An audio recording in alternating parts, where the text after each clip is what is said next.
Hi everyone, I'm Taylor Owen. I'm the research director at the Tao Center for Digital Journalism at Columbia, but I'm also the editor of the Open Canada website, the CIC's website, Open Canada. And this week we've done a series on digital diplomacy. And two of the feature writers of that series are with us today.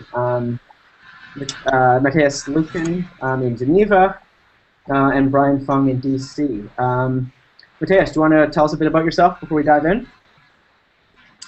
Hi, I don't know if you can see me here. Yes, I guess we can. We had a couple of technical problems on my end. I'm Matthias Lüfkens, leading the digital practice of PR firm Burson-Marsteller, based here in Geneva, which is the European hub of the international organizations, I should add.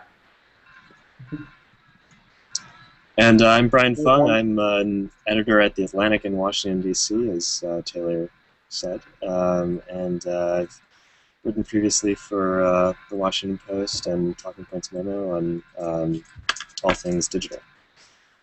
Fabulous. And I should note I'm actually in Vancouver now, so we're dealing with about a 10-hour time spread. So we're practicing what we preach on the digital connections side of things. So I want to start with a question about the role of diplomats in this new space. Part of what Twitter and social media have done to me is really democratized who has access to this conversation and who sees what's going on and who can interpret it. And I wonder if diplomats are facing kind of a similar sort of crisis that foreign correspondents are, that they used to be the purveyor and the filter of this information, when now everybody else can have it and be it. Matthias, start with you. Are diplomats even needed in this new information environment? That's a really, really good question. I think they are, but they have to join this new environment. They have to join the conversation, and they're not the only ones reporting about a country, witnessing what is happening in a country. Or even establishing diplomatic relationships, or relationships on Twitter. Look what is happening now for example, on Twitter with the @Sweden curators, basically where the government has basically given the curation of the official Sweden account to a different Swede every week. So kind of any Swedish citizen can now become a digital ambassador for his country in this new digital social media universe. So social media has really allowed to level the playing field, so anyone can be, and anyone is an ambassador of his country, of his city, of his region. Ambassadors themselves, the official ambassadors, are no longer the only interlocutor with foreign governments. I think it's absolutely true that most people who are on social media are actually now ambassadors for their own countries. But that's also always been true to some extent when people travel abroad. When people interact with members of foreign countries. That's a form of public diplomacy. And while we're on the subject of public diplomacy, I think public diplomacy is actually a very small portion of what diplomacy writ large is about. We still need diplomats to engage in high-level negotiations, and we still need diplomats, to attend state functions and basically engage in all the sort of abstract, critical sort of responsibilities that governments have when it comes to interacting at the international level. But what about this? I mean, that's definitely the case. But one of these core roles of a diplomat was relaying what was going on in a country back to their government. Is that role needed anymore? When we can follow what's going on live, we have access to hundreds of people telling us similar information. Intelligence isn't as closed and controlled as it used to be. Yeah, that's a great question. I think one of the interesting things about social media is that we now, where once before, we would sort of experience events the day after by reading about it in the newspaper, but now it's we experience events collectively in real time, and it's hard to overstate how remarkable that is.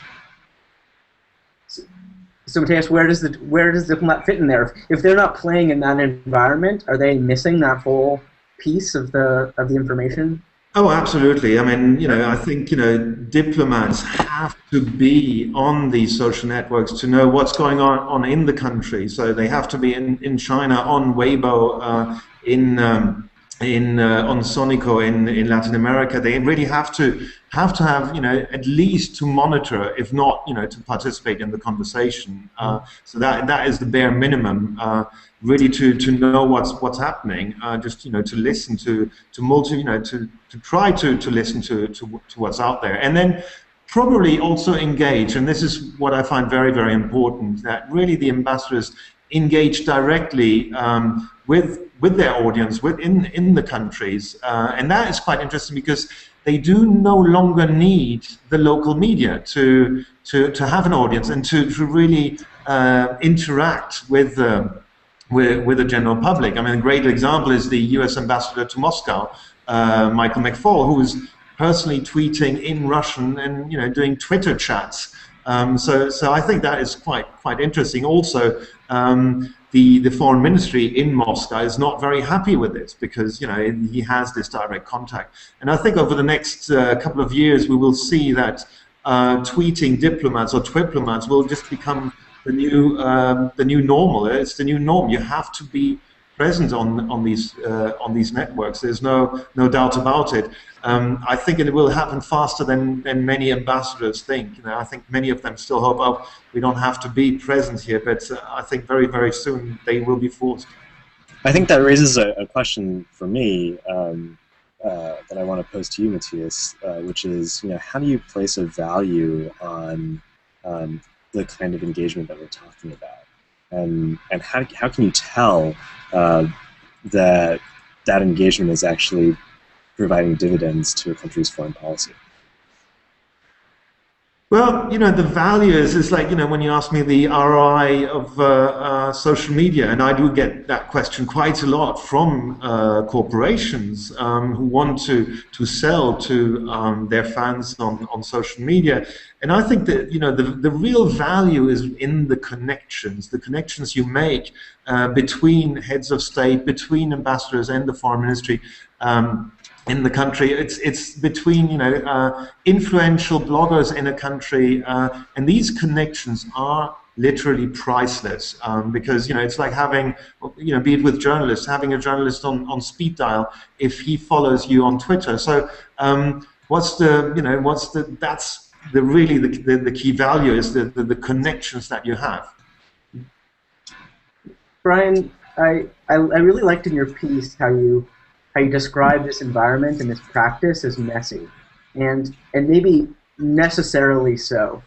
And this struck me as running directly counter to how governments work, how bureaucracies work, and particularly how foreign policy has worked. A very controlled environment where people mean what they say, and there's a real hierarchy. Can these two environments coexist? Can there be a messy diplomacy and a messy foreign policy? Well, whether or not they can coexist, what we're finding is that they have to. What it's creating is kind of a situation where we have countries with foreign ministries that have dozens and dozens of social media accounts across countless platforms, and no single diplomat will be able to control all of those at the same time. So you kind of, by necessity, have to have a division of labor set up there. But that creates problems for, like you said, governments that are traditionally used to running diplomacy as a top-down enterprise. And I think a very clear example of how the chaos that can create is during the recent uprisings in Cairo, when the U.S. Embassy issued a statement and then followed that statement up with several tweets relating to the Innocence of Muslims video, none of which was sanctioned by Washington officially, and so the lines of communication got a little bit crossed. And that just highlighted some of the loss of control that central governments have over Twitter diplomacy. Matthias, is this a structural challenge to the practice of diplomacy? It is absolutely a structural challenge, and to quote Alec Ross from the State Department, it's not the right time to be a control freak. I think the State Department, the U.S. State Department, does it really well, really kind of letting the ambassadors, letting the embassies tweet themselves. You cannot centrally control it. It was a couple of days ago, I saw the Foreign Office in London tweeted something, the same message on several Asian accounts of their embassies in Asia, and it looked like it was a tweet that had gone out, through a Twitter client, Hootsuite. It was the same tweet. That does work, but you cannot control every single message, and in that way, I think you have to let let the ambassadors tweet. You do let them speak to the media, so from now on, let them tweet, let them have Facebook chats, and yes, accidents will happen. The latest one a couple of days ago with the UK ambassador to Chile, who decided to send a direct message to a friend insulting Argentinians, so for a sporting event. So and that went public.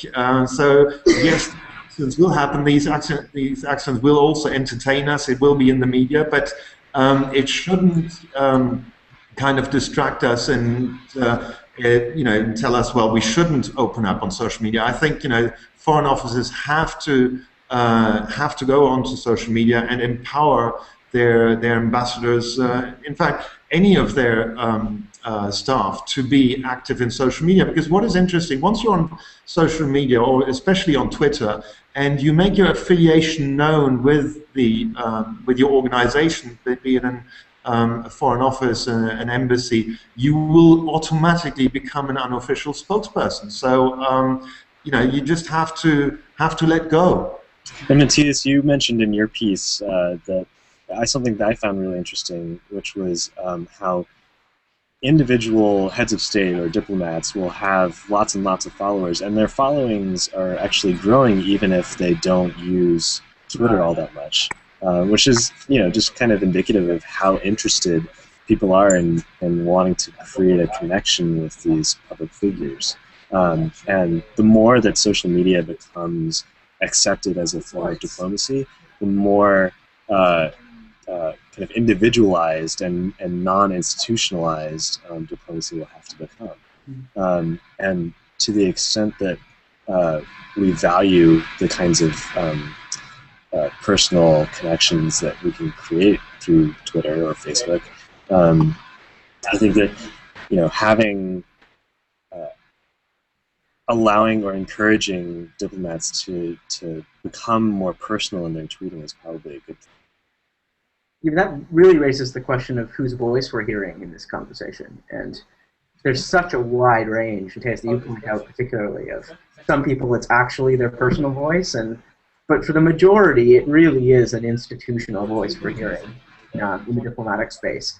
And I'm wondering if, beyond that, there's, like, social media and Twitter are more than just posting to it. It's also being immersed in a conversation and following a conversation and following a pattern of communication. Do you see diplomats doing that, sort of buying fully into this new immersed environment? Or is the only step they're really going so far is maybe starting to develop their own voice?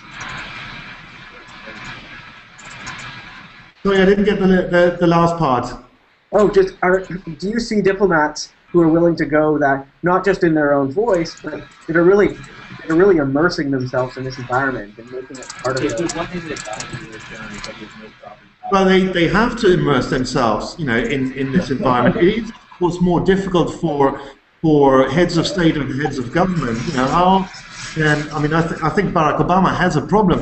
His problem is 21 million followers, because how can you have a conversation with 21 million followers? We've seen the Twitter chat. He organized the Ask Me Anything session on Reddit.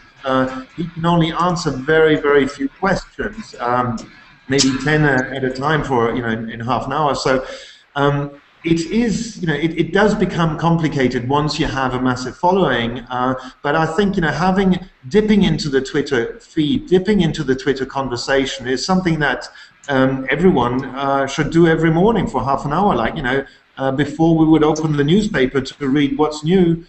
Today we have to kind of look what's up on Twitter, who asked me what question, and it does work for those people who don't have too many followers, but once you're over, once you become a broadcaster on Twitter, it is very, very difficult to sustain this direct conversation. Brian, do you see State Department officials using Twitter like you do, immersed on it all day? I think it's a mix, as Matthias sort of implied. People like Alec Ross are on it 24/7. Others I've seen, basically just tweet links every hour or maybe for half an hour a day. But I think the most important thing to realize about Twitter specifically is that you shouldn't feel as though you need to suck up all of it, right? The way that I sort of use Twitter is I'll dabble in it for about 20 minutes, or even just for 5 minutes, then I'll jump back out again, knowing and accepting that I'm going to be missing a lot of things. And you kind of have to be comfortable with that uncertainty. Yeah. It is very important to manage your Twitter consumption, because you really do get sucked in, especially if you're online all day. So I'm really trying to do it only in the morning, lunchtime, and then in the evening. I'm not I'm trying to avoid to be actually 24/7 on Twitter, because it is really all-consuming. What is quite interesting to see, though, is you have a couple of presidents and prime ministers who tweet personally, and when do they tweet? They do it in the evening when they sit down with their iPads, and that's also when accidents happen. And late in the evening, we've seen some rogue tweets being sent from senior world leaders. I want to raise sort of a different issue, I guess, and it's about Twitter as a platform. And I think we started to just talk about it as if it's a public space. But the reality, I suppose, is that Twitter is a private company where Twitter is commercializing it. Governments are trying to regulate it. Governments are monitoring it. And citizens, in some ways, engage with it as if it was a public free space. Is this a conflict for diplomacy? If we're doing it in this type of very different environment? I don't think so. I mean, if you look at the history of telecommunications technology, from fax machines to satellites to even just the overall internet, a lot of that was produced and created and put in place by private companies. And in some ways, the questions that revolve around access and ownership are just the same that they've always been. In other ways, it's a little bit different. There's a question of whether or not individuals actually own the content that they put on social media. But again, I think that's a slightly separate question. Dennis, what do you think? Yeah, I think it has become a public utility, and many governments probably think, had we invented this, they would be very, very happy. So I think, yes, there are governments who are uncomfortable with the fact that it is a private company, a platform owned by a private company, be this now for Twitter or for Facebook.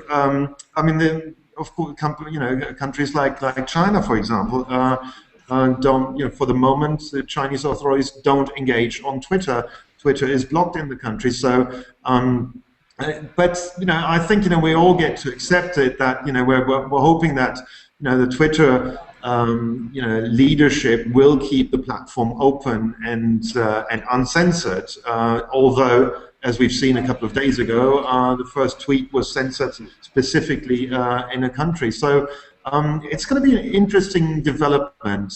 But I definitely think it's Twitter, especially Twitter, is really seen as a public utility. And Twitter is kind of unique in that it sees itself as sort of a maintainer of this public good. They know that they serve a political value, and so they have an interest in keeping the system open. But it's not just limited to Twitter. I think if you look at YouTube, and to go back to the example of the Innocence of Muslims video, all the United States could do was ask YouTube to take the video down, and it was YouTube's decision whether or not to actually comply. And ultimately, they kept the video up, at least in the United States. But it kind of reveals just how much power the corporations actually have when it comes to what's propagated through social media. Yeah, my sense is they're incredibly uncomfortable with that power, and they know the implications of it. And they're treading very carefully in this free speech space and conversation. I want to raise a couple of issues that were in other pieces in the series, the Digital Diplomacy series. One by Philip Sieb, who tried to stress that we don't understand the complexity of these networks yet. So it's one thing to say diplomats should be posting, they should be making official announcements online. It's a whole other to track and have a real sense of how complex the transmission of information is on these networks, what the implications are, who's affected by them. Do you guys see foreign departments thinking through it in this way, the complexity of the network they're now engaging in? Ryan? Yes and no. I mean, part of this is, again, you have to be comfortable with letting go of some of that control, right? And so, if you do that, then you're kind of accepting the complexity and saying,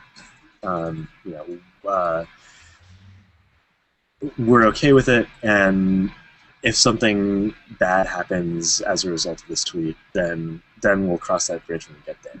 There's no protocol that says, well, there may be protocols that say what you should and shouldn't do, but how useful those protocols are, it's not clear to me. Yeah.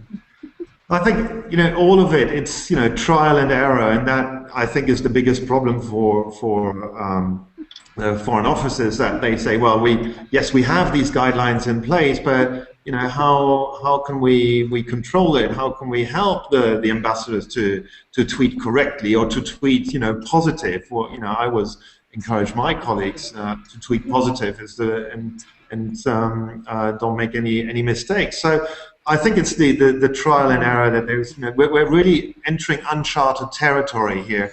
It's all new, and we're learning.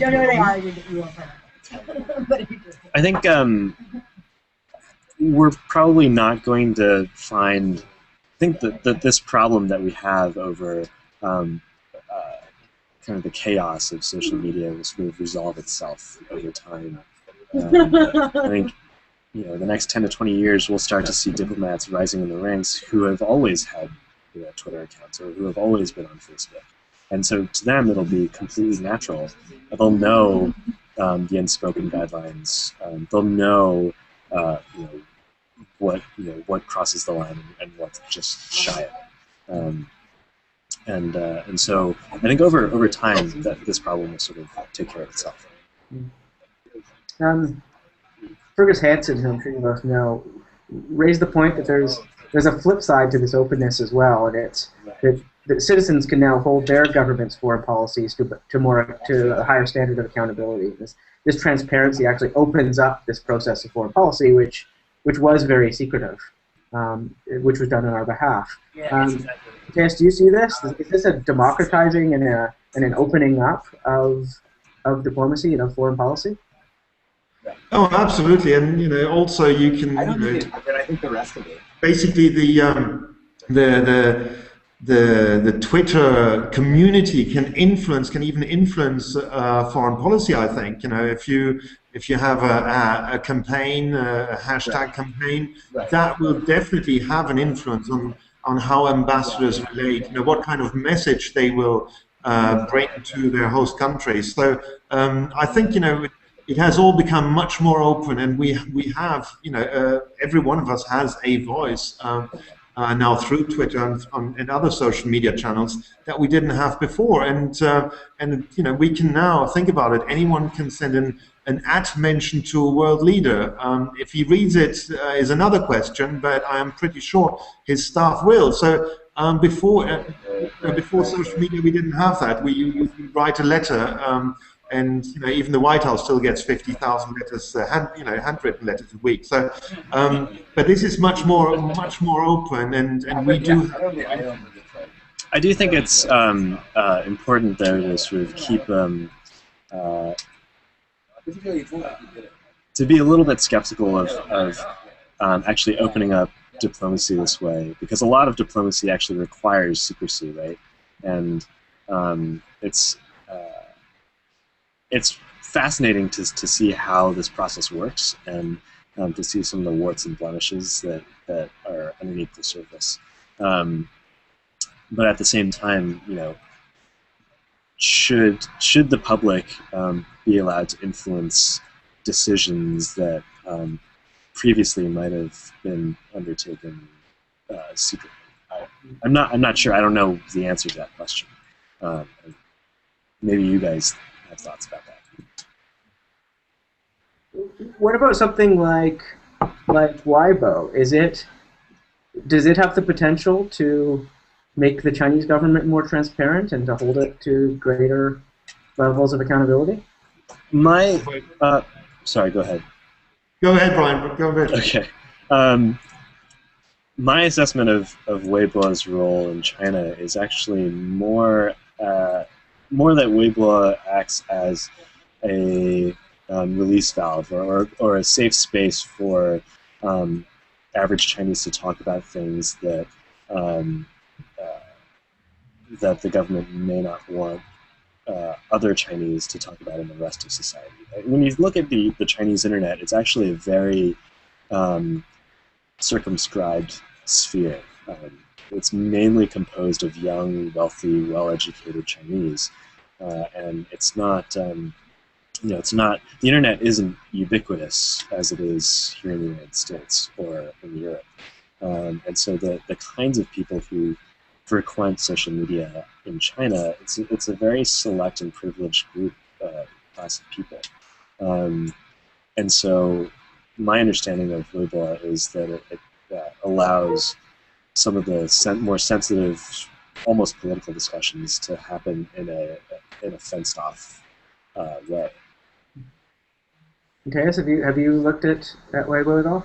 I think the Chinese government is using Weibo as a pressure valve, definitely, but also is reacting to what's happening. And I think it's not just a small crowd in China who is using these social networks. It's quite substantial, and it will grow. And the Chinese government has to adapt to it, has to react to it. And we've seen some scandals that bubbled up through Weibo, where the authorities had to couldn't just hide anymore as before. I mean, the famous example is of the high-speed train crash, where the train was buried to hide all the evidence, and through Weibo and through social media, it was put back on the agenda. So I think every government has to listen out to what is being said on social media and will adapt its policy accordingly. The extremism that can sometimes exist in these spaces is often used by governments as an excuse not to engage in it. I really liked in Renee Fiotro's piece, she makes the opposite point and says that it's exactly because extremism exists in this space that governments need to be there to counter it and to engage in this conversation. How do you see this divide between sort of a radical extreme conversation that can be very polarizing versus the government's role in interjecting and participating in that? Matthias? I think that the governments have to, have to address it. But then again, who will you interact with on Twitter? There are trolls out there who you can happily ignore. So I think governments will be, and we see it already now, very selective about who they reply to and for what reason. So no one, it doesn't, somebody wrote, for example, Obama's Ask Me Anything session on Reddit was not called, I will answer everything. So, it's very clear that, you can be very selective how you engage and who you engage. And, to your question about, the abuse you get. Look, David Cameron, the British Prime Minister, is now personally on Twitter. Well, personally through his party, who set up his personal account. He received a lot of abuse in the first hours, but I do believe this has died down now, and he can now start to interact normally without receiving, a barrage of hate tweets. Brian, in a more foreign policy context, is it the government? Should it be our diplomats' job to jump into conversations and counter extremist views in countries where they're engaged? Well, you kind of have to couch it in the context of national interests, right? I mean, if it's not in a government's interest to participate, or if it doesn't advance a country's foreign policy to do so, then a diplomat really has no incentive. But in a case where, for example, in a recent discussion with the Pakistani Taliban, NATO's Twitter forces engaged in a series of Twitter arguments with the Taliban, and that, I think, reaped some direct dividends. It was a conversation over a live and public medium, and both sides laid out their positions very clearly, and it was a chance for NATO forces or the coalition to rebut some of the arguments that the Taliban had. Yeah. So it depends. So the final thing I just want to get your sense is who's leading the way in this? Who do you guys think? What is it? The State Department gets cited all the time, or at least did during a certain period of their engagement in this. Are there other governments that are really driving this and innovating in this space now, or who should we be following and watching? I actually think it's the government of Israel who's leading it. The Israeli government, the foreign ministry, digital diplomacy team is really leading it. They have the Israel account on Twitter, which serves as really the main focal point of everything about the state of Israel, be it promoting tourism or foreign policy statements or other things coming out of Israel. So I really like their attitude, how they do it. And you have the president who's personally on Twitter, you have the prime minister who's personally on Twitter, and the government. Other countries, Mexico, for example, and Chile, put their entire governments on Twitter with an institutional account for each minister and a personal account for each minister. It's quite interesting to see not all of them are active, but it's just the government really wants to embrace it. So I think those are great examples that are often overlooked.